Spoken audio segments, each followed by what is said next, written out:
Media के सभी साथियों का हार्दिक अभिनंदन है, स्वागत है। आगे आज मंत्री परिषद की बैठक मुख्यमंत्री आदरणीय विष्णुदेव साय जी की अध्यक्षता में संपन्न हुई। इस बैठक में दो महत्वपूर्ण निर्णय लिए गए।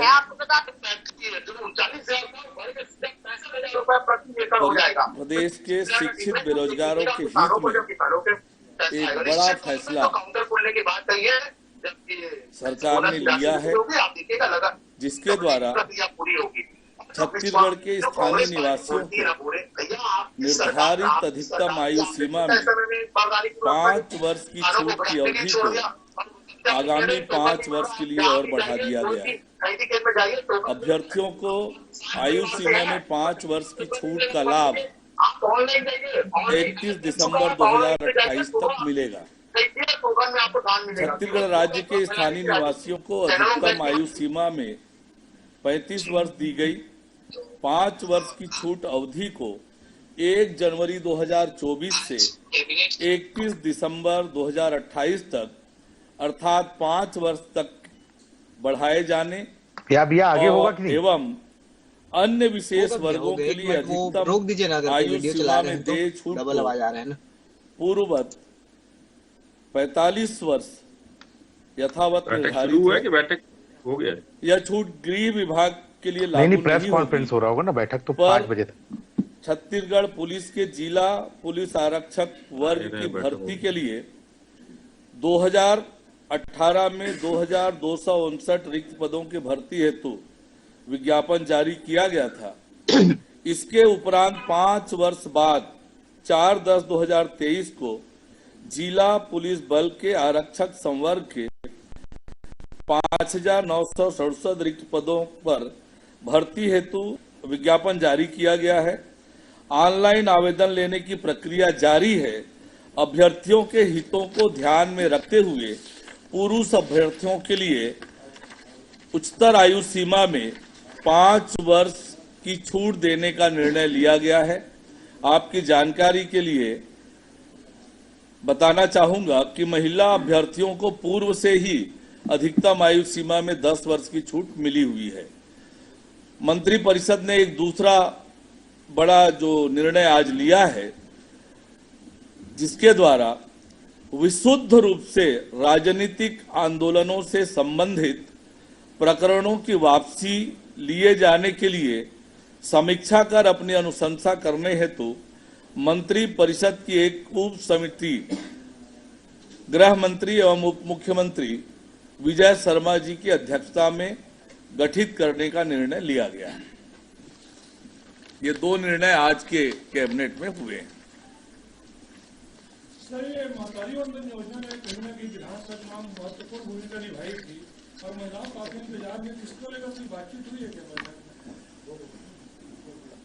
मैंने जैसे कहा कि मोदी जी की गारंटी के एक एक वायदे पूरे होंगे और महतारी वंदन योजना की तैयारी हमारी चल रही है और शीघ्र ही इस विषय पर निर्णय कर घोषित करेंगे। ये प्रभु श्री राम मंदिर को लेकर के पूरे देश में उत्साह है। यहाँ पे बहुत सारी कॉलोनी हर जगह पे आयोजन होने वाला है। कुछ अपील भी करेंगे, किस तरह की भूमिका रहेगी सरकार की इस आयोजन को भव्य बनाने की?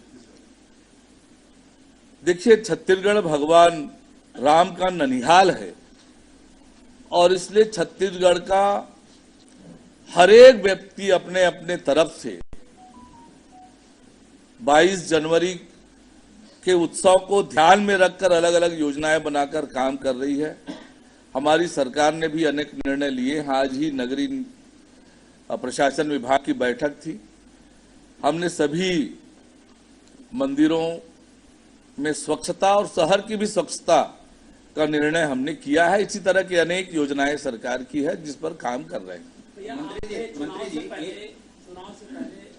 खराब सड़कों को लेकर के आंदोलन की शुरुआत रायगढ़ से की थी, तो क्या उनका जो कितने सड़कें खराब है, कब तक बनेंगी, उसकी मैंने अपने विभाग के पहले ही प्रारंभिक जो बैठक हुई थी उसमें भी ये निर्देश किया था और कल जब समीक्षा बैठक ली तब भी इस विषय पे मैंने बातचीत की है और तेजी से खराब सड़कों में जो सड़क में गड्ढे हैं उनको भरने का काम तेजी से चल रहा है और जनवरी अंत तक संभवतः सभी सड़कों के गड्ढे भर लिए जाएंगे।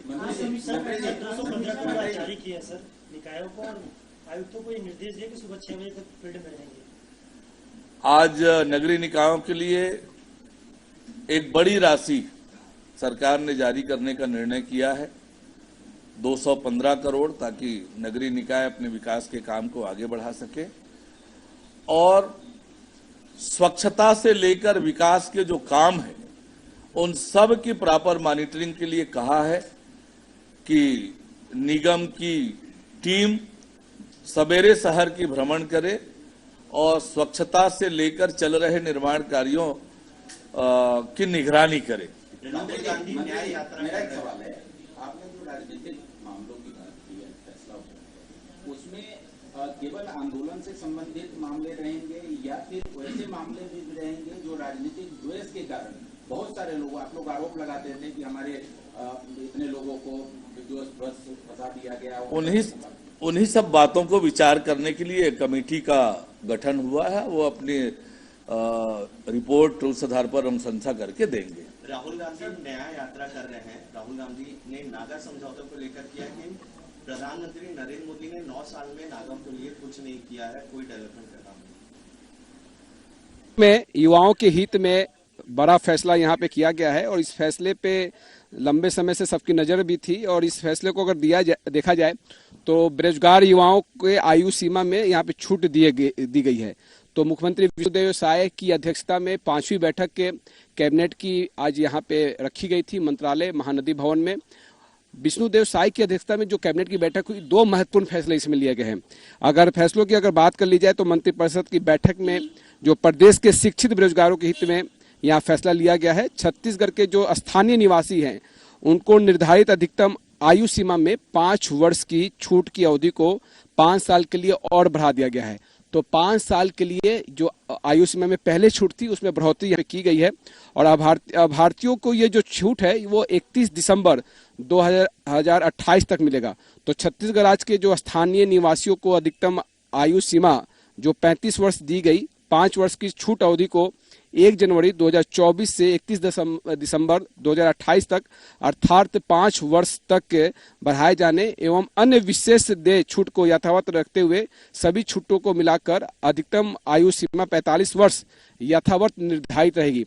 तो एक बहुत बड़ा फैसला किया गया है क्योंकि ये स्थानीय युवाओं की मांग थी जो लंबे समय से परीक्षा की तैयारी कर रहे थे और इस बीच में आप देखिए कि जो कई सारे स्कैम को लेकर युवा लगातार लामबंद थे, चाहे एसआई परीक्षा की बात कर ली जाए, चाहे पीएससी की परीक्षा की बात कर ली जाए, इन तमाम परीक्षाओं में जो आयु सीमा खत्म हो चुकी थी उसको लेकर यहाँ पे निर्धारित मापदंड स्थापित किए गए हैं।